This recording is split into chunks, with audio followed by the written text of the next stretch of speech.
Okay, we're rolling. Magandang umaga sa inyong lahat. Maayong buntag sa tanan. My name is Jorge Emmanuel and I'm talking to you from Dumaguete in Negros Oriental. I apologize for not being able to join you in Quezon City. It's a very difficult schedule I have. So I'm doing this through videotape, and I hope this presentation will be useful. My topic is on waste to energy. Let me start by saying that we live in a very wasteful world. We live in a world where we extract natural resources, we manufacture goods out of them, we use them, and then we throw it away. Unfortunately, many products are designed, often deliberately, to break easily. This is something called planned obsolescence.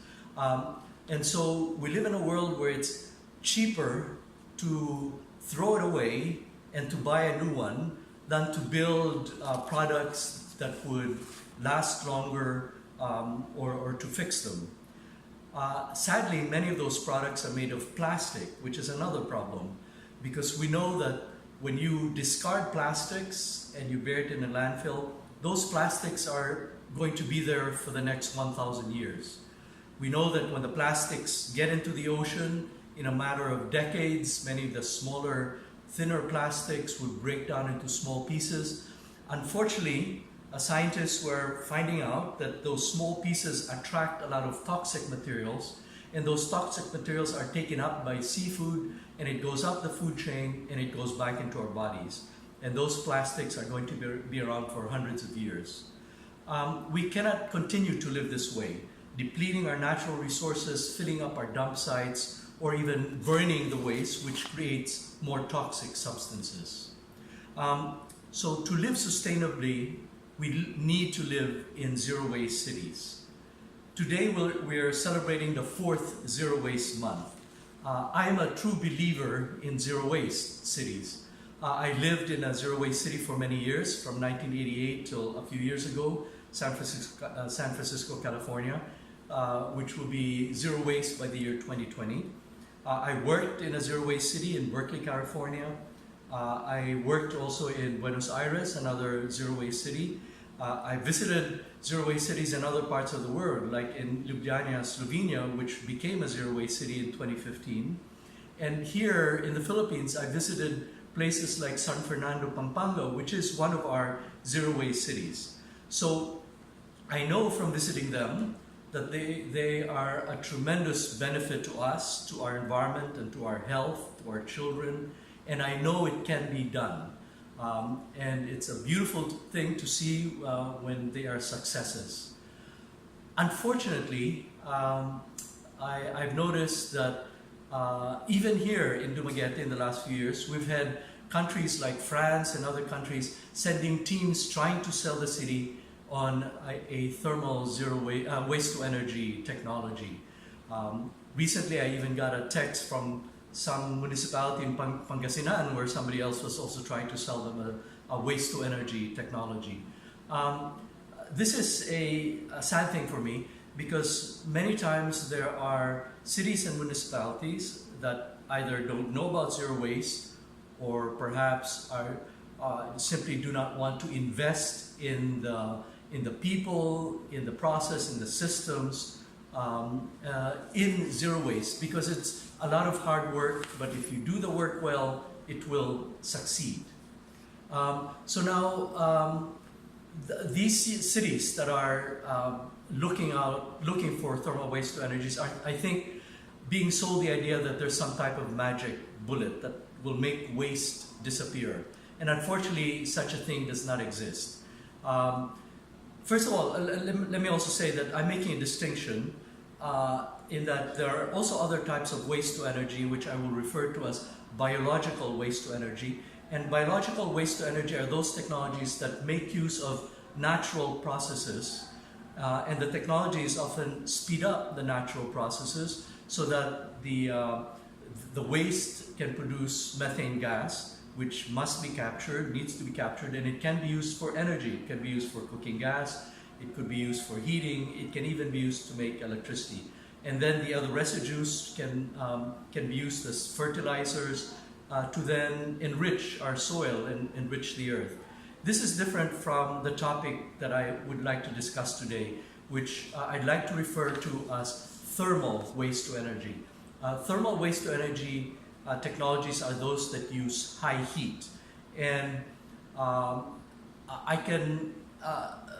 simply call them incinerators, because even though these thermal waste to energies use different processes inside, some use combustion, which is a traditional standard incinerator. Some use pyrolysis, gasification, some use plasma as a way of heating. There are all these different types of waste to energy technologies. But in the end, they in effect burn either the waste or the product from the waste. In effect, they are incinerators, and they produce all these toxic byproducts. Now, I should mention that for many years, for more than a decade, I was the lead technical consultant for what was called the HCI project, which was based in New York. And it was funded by the electrical utilities in the US. And for all those times, I did evaluations of waste to energy technologies from around the world, from the US, from Japan, from Sweden, and so on. And that's why I discovered all the many problems with these technologies. Now, last year I did a presentation in Davao City, and I explained to people what I learned about waste to energy technologies. And I met with the Mayor Sara Duterte, and I told her I've had a background. I'm a chemical engineer. I'm an environmental scientist. I'm also a public health professional, and I'm a chemist. And I've had a lot of experience with waste to energy. And so she said that Japan was selling them a waste to energy technology. So I offered my services for free, and I said I would like to join you the next time you visit Japan. So last December, she then included me among a group of local government officials to visit Kitakyushu, Japan. Now, I should say one thing. I was a bit disappointed that many of the people who were with me came completely unprepared. You can do your homework and try to understand the technology. That way you can ask some intelligent questions and really learn about these technologies. This is simply due diligence. As a public official, you need to do your due diligence if you're going to bring in some technology.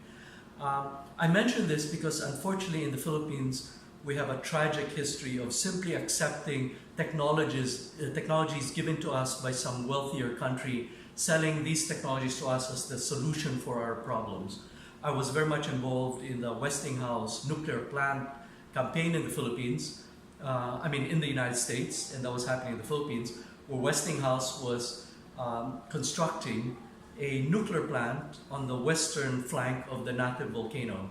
And they were told that this was safe, this is perfect for the Philippines. And in the research that I was doing in the US, myself and other colleagues, we discovered that this was a plant that had 223 major technical design flaws. It was a plant that the International Atomic Energy Agency said was not designed to withstand a safe shutdown of the plant in the event of a seismic event. And there were other scientists who were saying that that whole spine of volcanoes, Native, Pinatubo, were not dead, as some of the people were trying to claim, but they were much alive. And we know now how much alive, in fact, the Pinatubo volcano was. And so this is an example where people simply accepted the technology without doing their due diligence. Another example were the Austrian incinerators. The Philippines bought, for quite a lot of money, 26 incinerators from Austria, and they were sold to the Philippines as state-of-the-art incinerators for the Philippines. And when I did the study of those incinerators, I found out they were incinerators that were of a 1950s design without any pollution control technologies. And I even met people where the smoke from all that incinerator was going right into their homes. And so this is another example where we simply accept these technologies without doing our homework.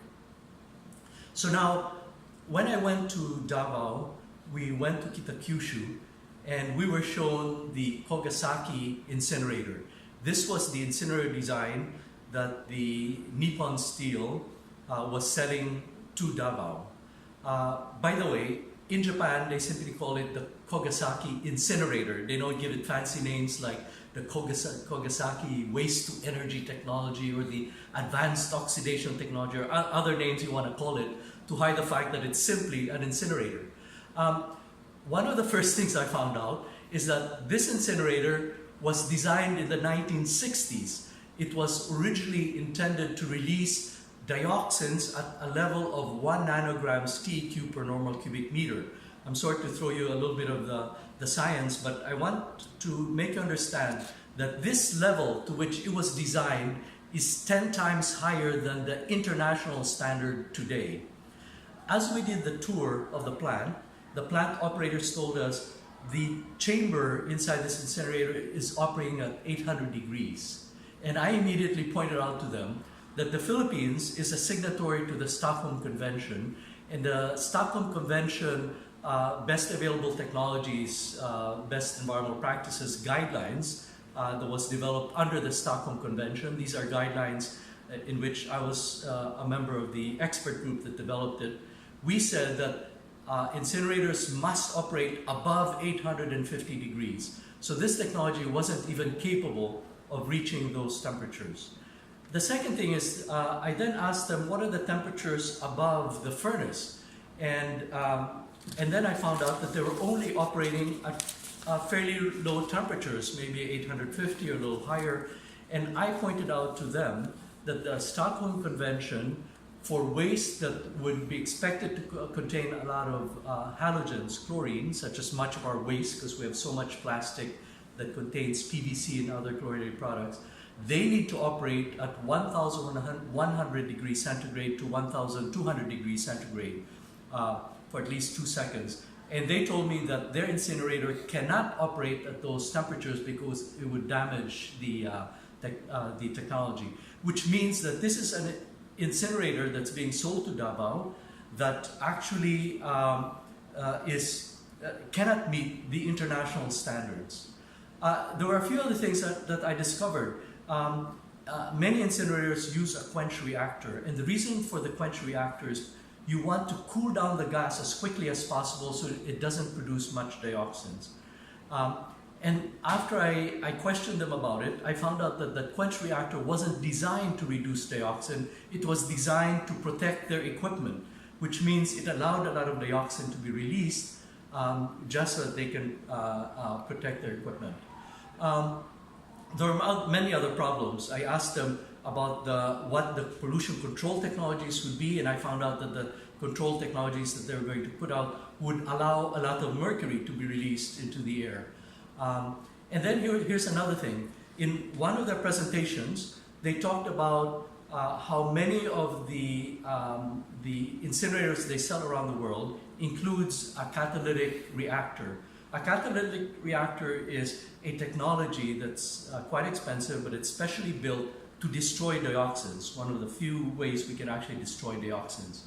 And so I had assumed, looking at their papers, that they were also going to sell the catalytic reactor to the Philippines. So I began to ask them questions about how it was designed, and that's when they clarified it and said, we are not selling the Philippines a catalytic reactor. And I said, why?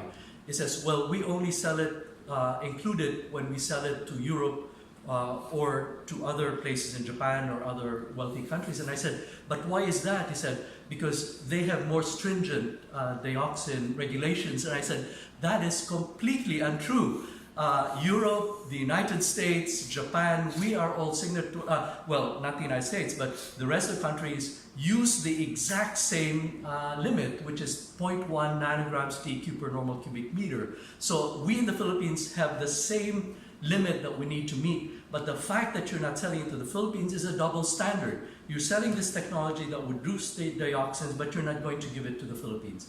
There were many other things like this, and I can mention many others, and I have a report that critiques the technology in some depth. I'd like to mention one other important thing I raised with them. And I asked them, are you planning to monitor the dioxins continuously? Because more and more countries around the world are now requiring continuous dioxin monitoring for their incinerators. And Belgium is one of those countries, and I'll tell you why. In a graph, you will see that when Belgium continuously monitored the dioxins, they found out that, dioxins come out of the incinerator not in a constant way. They come out under certain conditions. So maybe for many hours it might be low, then all of a sudden for 1 or 2 hours it will be extremely high. And so what Belgium found out is when they monitored it continuously for a whole year, they discovered that 98 days out of 365 days, the dioxin levels exceeded their limit, sometimes as much as 40 times higher. And so they came to the conclusion that if you only measure dioxin once a year, twice a year, even 4 times a year, you will not catch this high levels of dioxin that the community is being exposed to. Another country that tested it too was the UK, and they concluded in their studies, and you can see from the graph where it shows high levels of dioxin shown in the blue marks, and if you compare this to just single tests done, say, once every few days, you will not catch these high levels of dioxin. And so they even concluded in this UK study that even if you test the dioxin 10 times a month, you would miss many of the high levels of dioxin. That's why continuous dioxin monitoring is so important. The French decided this is the way to go, so in 2010 they put out regulations that say we need to measure it continuously. So I told the Japanese, are you planning to do continuous monitoring? And they said there's no such thing. And so I pointed out to them, there are studies in Japan that have done continuous emission monitoring, and they simply were trying to avoid providing this technology because it's important. But it's the only way we can know, and it's the only way we can really protect our communities from high levels of dioxin. In fact, what they told me is that one of the things they plan to do for Davao is that they would provide these public displays outside the plant to show supposedly what the particulate emission is continuously monitored. Particulate emission, sulfur dioxides, nitrogen oxides, a handful of the pollutants. But they will also show dioxin, and the dioxin figure that they will show is the result of the one test they'll do a year, or possibly 2 tests they will do a year. And I said that would be completely misleading, because as they've shown in Belgium, in the UK, in Italy, in France, you can have very low levels that you might measure once a year, and yet on certain days it might be extremely high. So the community might think they're completely safe from dioxin, when in fact they're being exposed to very high levels of dioxin. Let me say a few things about why I keep talking about dioxin. It's not the only pollutant coming out of an incinerator. You also have, as I mentioned, particulate matter, nitrogen oxides, sulfur oxides, hydrogen chlorides. These are the acid gases. They form hydrochloric acid, nitric acid, sulfuric acid when they reach humid conditions. And then there are a bunch of other heavy metals that are released, mercury, cadmium, lead, and so on. But I'm focusing on dioxin because we consider it as one of the most, if not the most toxic chemical substance we know in science today. So dioxin is extremely toxic at low concentrations. What are the things that dioxin can cause in terms of their health impacts? We know it is associated with different types of cancer. Soft tissue sarcoma, non-Hodgkin's lymphoma, lung cancer, breast cancer. These are cancers that have been associated with dioxins. The other thing important for you to know is that these health effects happen at extremely low concentrations. We're talking about nanograms and picogram concentrations. So, for example, if I were to put 1 drop of dioxin in a lake, that would be the concentration at which we begin to see the health impacts. So extremely small concentrations. The other thing you should know is that dioxins also bioconcentrate, which means you can have a lake that has, say, 1 part per million of dioxin, which would be fairly high. But when you actually measure the fish could have 29,000 parts per million. In other words, the fish concentrates it in their bodies, and so when we eat it, we end up receiving a higher concentration. Dioxins travel long distances when they're released by the incinerator. There was one study done, if I recall, in the UK, wherein they measured higher risks of cancers. With the closer you live to the incinerator, the higher the incidences, the higher the risks of cancer you had. And they measured the cancer level up to 7.5 kilometers away from the incinerators. The last thing I want to mention about dioxins is they stay in our environment for a very long time.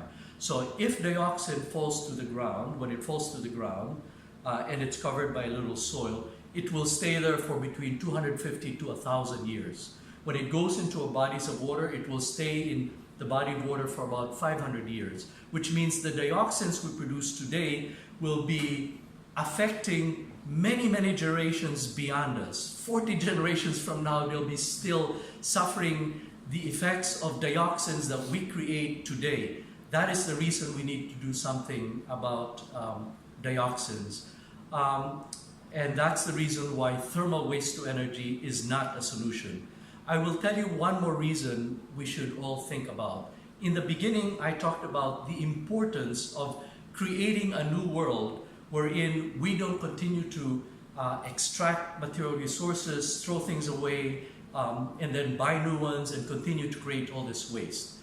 The problem with things like the Kogasaki incinerator in Japan is that it will require cities where it is installed, and similar incinerators and waste to energy technologies like it, it will require the cities to continue to produce the amount of waste that they need to run the plant efficiently. In fact, the technology operators will lose money if the cities don't continue to produce waste. The Kogasaki needs between 600 to 800 tons per day of waste, which means that if a city like Davao brings in this technology, they will have to continuously, maybe for the next 10, 15, maybe 20 years, continue to produce, say, 600 tons per day.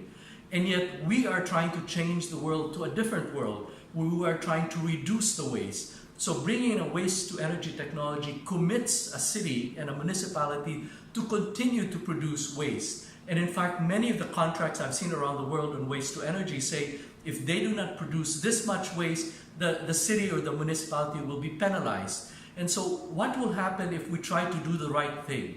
What will happen if we, say, listen to Pope Francis in Laudato Si, who talked about moving away from a throwaway culture and preserving our natural resources and preventing pollution? If we work towards a world where we reduce the waste and we go towards zero waste, these thermal waste to energy plants will go against everything we're trying to do. And that is the reason why thermal waste to energy plants should not be promoted for those of us who are working towards zero waste cities and a zero waste world. Thank you very much for listening to me, and I hope you will join me in our campaigns to promote zero waste wherever you are, from your school to your city to your province to your region, and to oppose thermal waste to energies that are being sold to many of our cities and municipalities as the magic bullet to our waste problems, because they are not. Thank you.